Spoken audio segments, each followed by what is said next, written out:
এই যে একটি প্ল্যাটফর্ম আপনারা করেছেন, যদি সবাই এক থাকেন, একজনের চাকরি যদি চ্যুত করা হয়, একজনকে যদি বিপদগ্রস্ত করা হয়, 10 জন মিলে দাঁড়িয়ে যাবেন।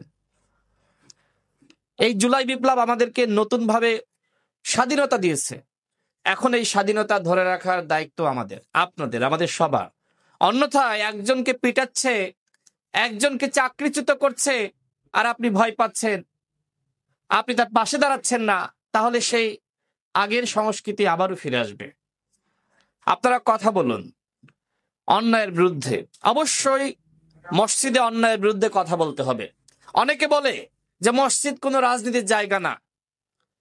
মসজিদ তাহলে কিসের জায়গা? আর রাজনীতি কিসের জন্য? রাজনীতি মানুষের জন্য।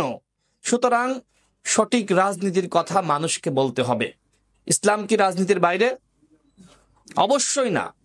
আপনি রাজনীতি করবেন, এমপি হবেন, মন্ত্রী হবেন, দেশ চালাবেন, আর বলবেন ওই মসজিদকে রাজনীতির বাইরে রাখো। অবশ্যই রাজনীতির বাইরে রাখতে হবে, কিন্তু অন্যায়, অপরাধ, জালিমের বিরুদ্ধে কথা বলতে হবে।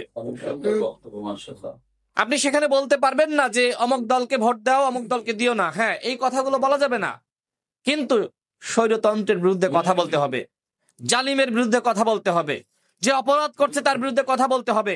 আলেমরা যদি মসজিদ থেকে শুরু করে, সেখানে অনেক মানুষ থাকে, ভালো কাজের পরামর্শ দিবে, অসৎ কাজের বিরুদ্ধে কথা বলবে। এটা তো খারাপ কিছু না, এটা রাজনীতি না।